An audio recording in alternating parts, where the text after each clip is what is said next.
That's right, Richard. Thank you. Here's what's coming. Fitch won't be reviewing China's credit rating despite the 25% tariff. Matter of hours. We'll have the details on those stories and lots more coming your way in the course of the hour. For now, though, let's start with the latest in current affairs with Richard. Thank you, Rama. We start February general elections. Unlike during his first term, the ceremony in Abuja was low-key, a move that Buhari preferred so as to save the country from wasting funds last term in office. All right, let's now speak to CGTN's Phil Ihaza in Abuja for an update on Buhari's swearing in. Phil, second term packed with challenges. Does he have a plan? Phil? Well, Richard officially out, and that's because, of course, he would have to first ensure that his cabinet is either rejigged, reshuffled, new blood pumped into it. So it's not clear yet what his plans are. But if you look at the body language of the president, I mean, he's made several statements with the fact that said that he will definitely achieve more. He has also pointed towards the economic recovery and growth plan to see how that there's a lot of social investment programs. All of those plans, of course, would have to come in when the cabinet is reshuffled or clear for the next 4 years. Well, Phil, it is no secret that how the president has planned to tackle these key issues. Do you have any insights about that at all, Phil? It's not going to be business as usual. A lot of activities will have to be readdressed. A lot of instructions that he gave in the past. A couple of security personnel, high top officials changed or reshuffled. I mean, we cannot officially say that this is what the president has in the northern part of the country. That's the 3 geopolitical zones in the northern part of the country: the northeast, the north central, and the northwest. And they have brought up recommendations and suggestions on how that has become a very, very worrisome issue in the country. And of course, the herders-farmers clashes, which has gone on for some time now and claimed lives of thousands of people. So they've come up with suggested local security personnel to see how that they can tackle this issue, gather information, and decimate all of this insecurity challenges. So it is not a president intends to do any security, but his body language says that he's definitely going to do better in the next 4 years because it's his last, according to the Constitution. Phil Ihaza, thank you for that. Buhari's swearing in. Now to Kenya now, and a high-level meeting at the UN Habitat Assembly involving leaders from different countries on Wednesday tackled challenges sustainable urban development. CGTN's Robert Nagila has more. Presidents from Kenya, South Sudan and prime ministers from Fiji, 80% of the global population, will live in urban areas. Their development to provide a quality life for residents is vital. Kenya's president says his country faces challenges. And we have a huge and massive backlog. That we can't do without partnering, like I said, with private sector, without finding new and innovative ways. Urban development is pegged on the peace process signed early this year. And if it is implemented, because when we talk about housing, there is no housing in South Sudan. Without political will, without the will of the national leaders, we will not be able to contain this global warming. States must adopt a strategic approach to urban development through innovation. There is an emerging consensus that urbanization worry of the challenges such as increasing levels of inequality, exclusion and marginalization. The challenges vary from country to country, but at the heart of a Robert Nagila, CGTN, Nairobi, Kenya. Russia's Ekaterinburg city will host the World Cities Day in October this year. UN Habitat Maimuna moored to providing support to the city for the event. At a side ministerial meeting, China pledged to support Russia's preparations for the event. In October this year, it will also play host to the World Cities Day. At a ministerial meeting on the sidelines of the UN Habitat Assembly in Kenya, promote create a comfortable urban environment for citizens who continue to migrate to cities from rural areas. And it actually includes families per year. I would like to highlight 3 areas. It's comfortable environment, rational construction, and China, which has been involved in World Cities Day since inception, pledged to actively support Russia's preparations for the event to be held on October 31st and share permanent population in China had reached 59.58%, and the number of cities has reached 668, with marked improvement as well as education, healthcare, housing, culture, sports, and social security. Recent. Established in 2013, the day promotes interest in the international community on global urbanization. The first World Cities Day was held in Shanghai, China, in October. Africa Live on CGTN. The news continues. Here's a look at what's ahead. Lives for children improved worldwide. After many months of research and 1 month of intensive rehearsals, Moremi the musical is about to open its doors to an families to go out. Moremi the musical is a play based on a true story of a heroine from the Yoruba tribe A long time in the country, and it's a feeling that it's so special.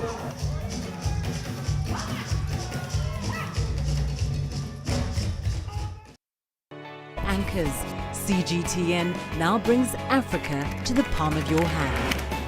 I'm Penina Karibe in the heart of Nairobi, which is bustling. From everyday heroes to the... Very excited about it.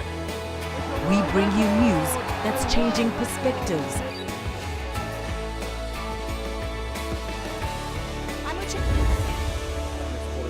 CGTN.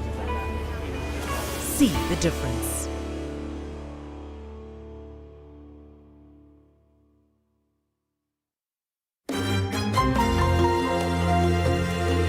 Africa Live. Find your voice. Welcome back. Let's now head to South Africa, where President Cyril Ramaphosa is expected to announce his cabinet in a short while. This has been confirmed by his spokesperson.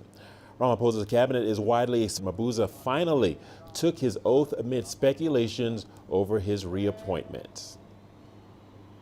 All right, we are now joined by Angela Coppola in Johannesburg. Do we know?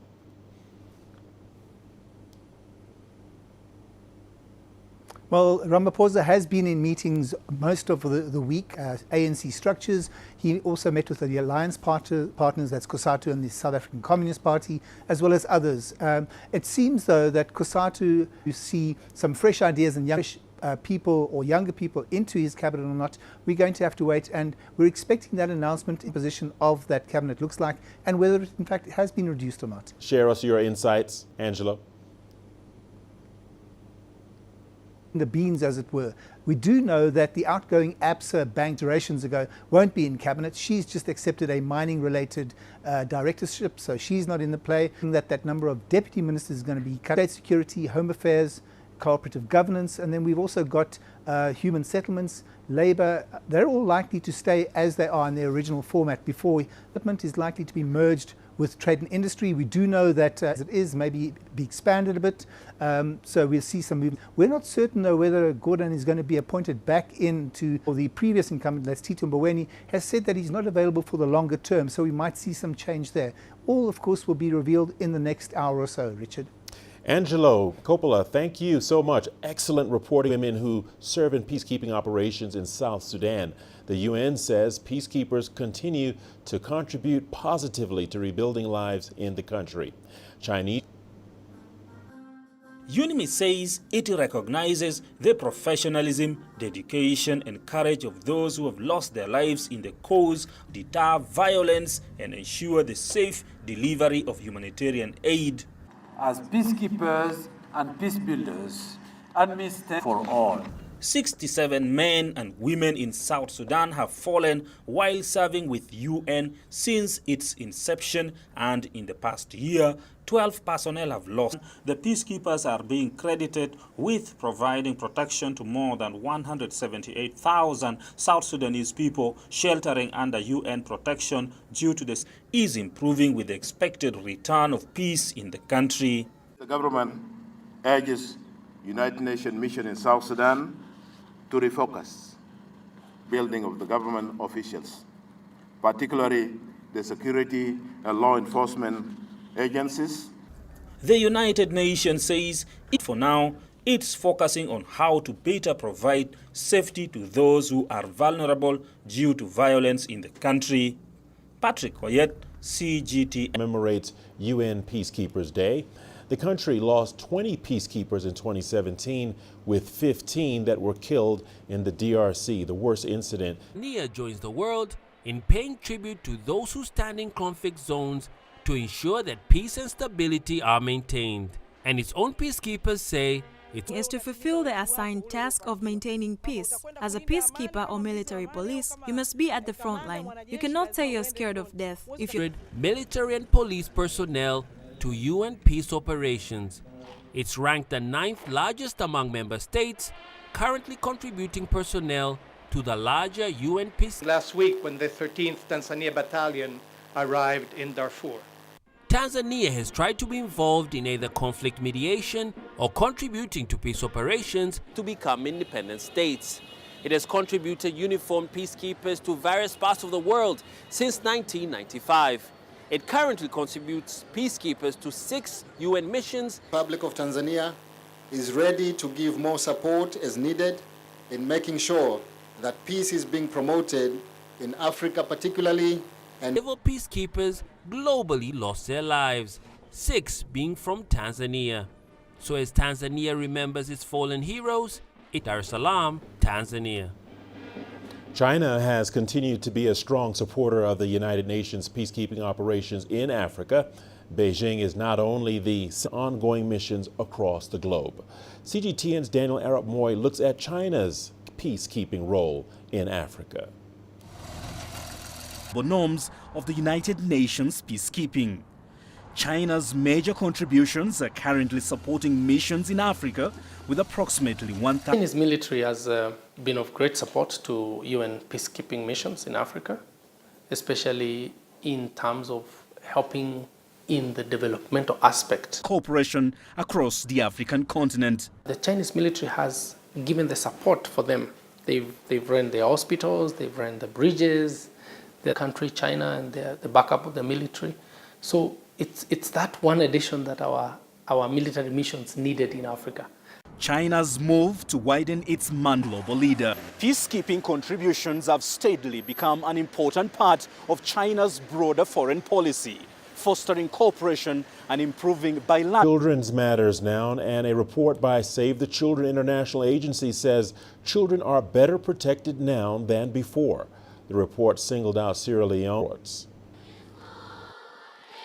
The Save the Children report that was released ahead of the International Children's Day says that 280 million children due to strong political leadership, social investments, and the success of the United Nations Millennium Development Goals. A survey carried out in 176 child marriage. In the year 2000, an estimated 970 million children were robbed of their childhoods, compared to the current situation, where exclusion from education, sickness, malnutrition, and violent deaths are still to blame for the plight of children in many nations. In Africa, Syria results in reducing stunted growth in children. But Save the Children also adds that it's not yet time to stop the campaign. Conflicts in countries such as the Central Africa in the balance. Ucheo Koronkwo, CGTN. Let's now head to Tunisia, where it is 16 years since the government signed the agreement in place the necessary mechanisms to implement the convention.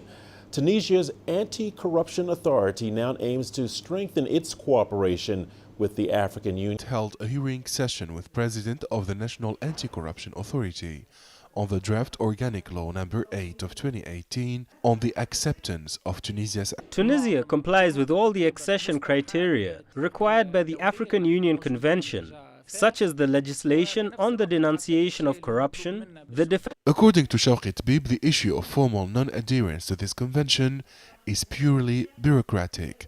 The head of the Anti-Corruption Authority questioned the lack of... 2003, but has not yet officially acceded to it. Bureaucracy is the greatest ally of administrative corruption. By acceding to this convention, Tunisia will send a strong message to investors and... relations, noted that Tunisia is backing its structural economic reforms with a strong anti-corruption legislation.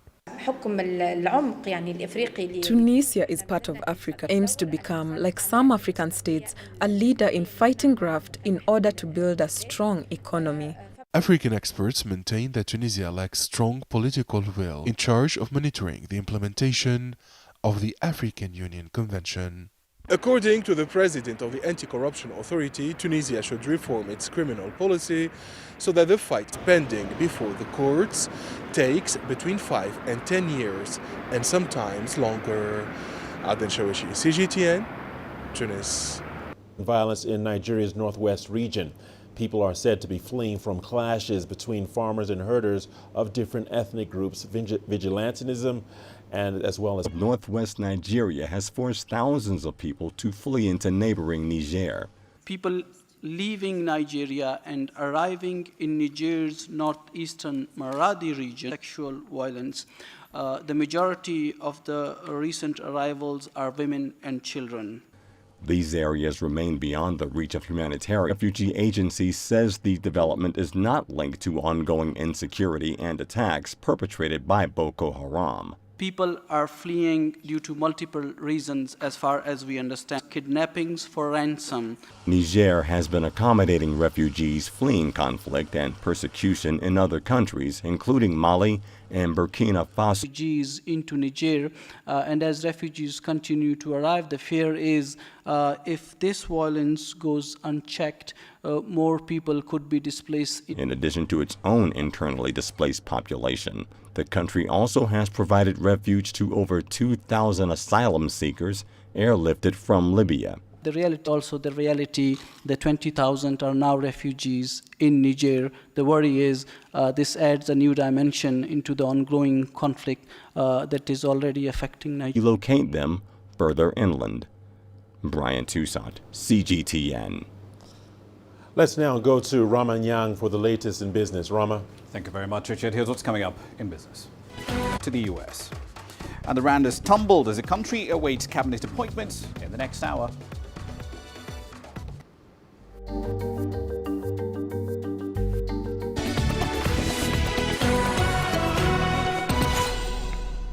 Let's start in the world of sovereign ratings. Fitch says it will not be changing its view on China's aid to the United States. The agency says that policymakers will still be in a position to reach their 2019 growth target.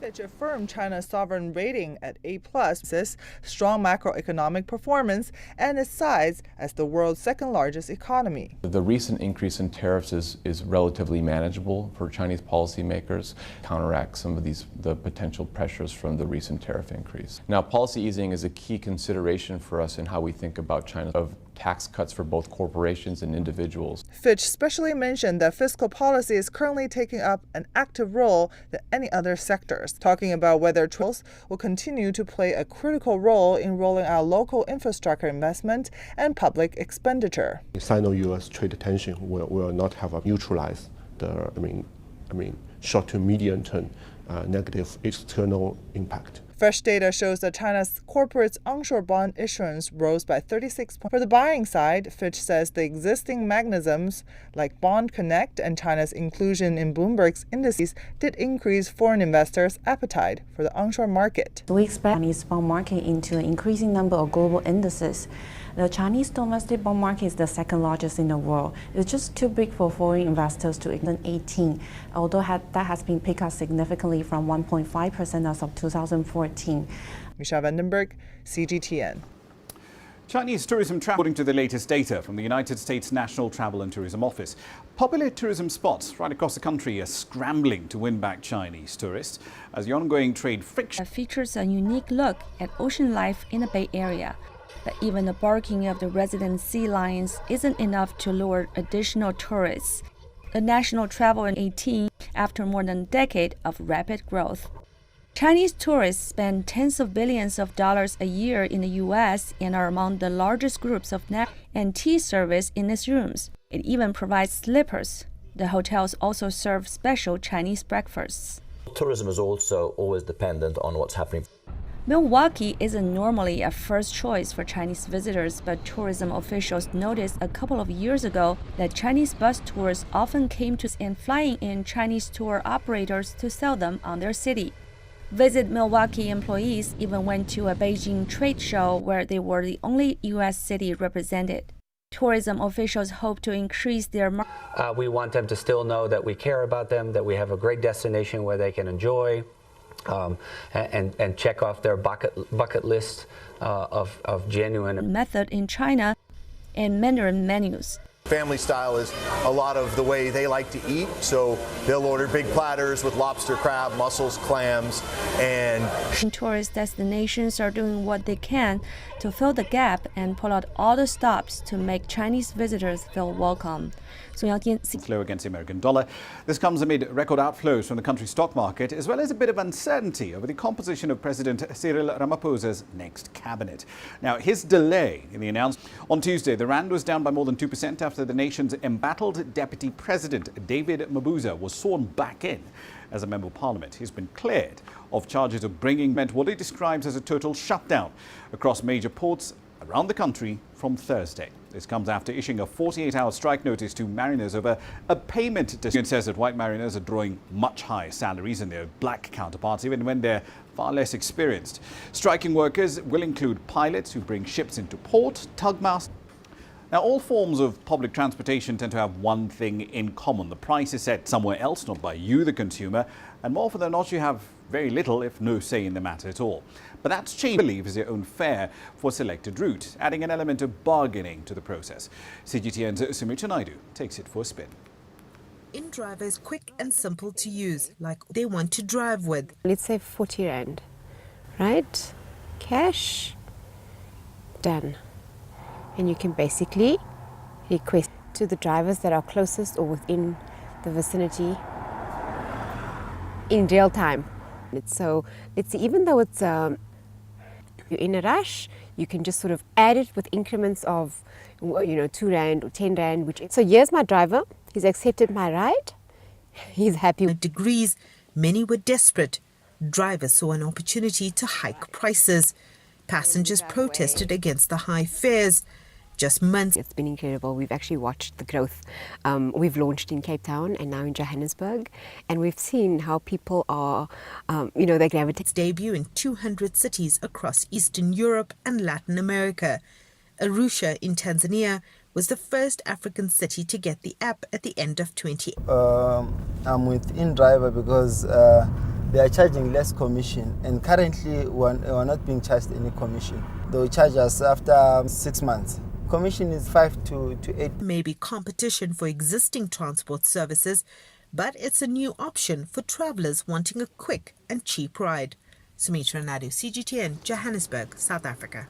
That at least is the dream of a UK company called Cyril that's developing a drug that could be offered as an alternative to alcohol. Now, it aims to stimulate the brain. And Cyril received seed funding in approximately 3 years spent creating a finished bottled product. But it also needs this drug to be classified as a food social problems triggered by drinking in the UK and elsewhere. The vision is, a dose of that would go into a cocktail and then you'd be happy, but you wouldn't have a hangover tobacco.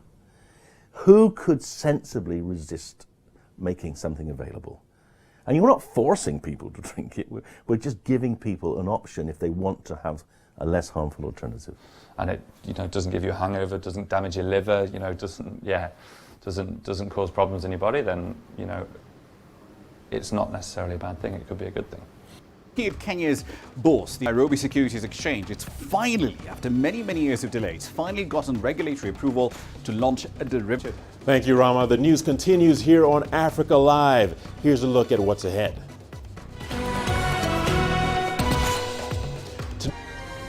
The greatest journeys, the greatest sights, the greatest adventure. Far more than just TV news. We're your Bible and hope. CGTN. See the difference.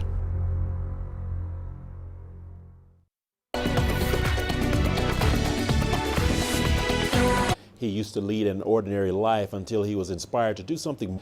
He puts items like to create awareness about the environment and the refugee crisis. CGTN's Adnan Shawashi has more. Southeastern Tunisia. For the past 23 years, Mohsen has been collecting bottles and all kinds of objects he found on the beaches, the retired post office employees and the environment. In 1993, I was in my 40s. I said enough to observing, reading, smoking and polishing. I guide in collecting objects at dawn or during the sunset. Guinness World Records say they are proud of their artist. Mohsen is a self-made man and artist. The city of Zaziz is proud of him because bottles and objects like he did. Mohsen has often found unnamed and unclaimed bodies of African migrants. This bottle gave me the power to continue. The message in the bottle was written by a migrant who's written back to his family. Visitors of his museum to listen to the untold stories of African migrants. The stories are often revealed by each object he collects on the beach. To waste management, which is a tool for environmental protection. Mohsen also urges governments and NGOs to look at the refugee crisis issue. Worldwide marks the end of Ramadan period. As the fast period nears its end, public and private sector workers will schedule for breaks in the coming next. This year, Senegalese families will have more choices between the local breed and the cheaply priced imported breed. Chickens. Then I come back to sell them at 3,000 francs for each one. My clients make a lot of orders in this season. It's the best time for us to sell. While the local breed reaches maturity after 5 to 6 months. In addition, their broiler chicken, their meat is more tender. I can sell them for between 2,000. Coming up after the break, here's a look at the headlines. In sports, South Africa's Dale Steyn ruled out. Where champions are made, records are broken, legends are born. We're there for every goal, for only on CGTN.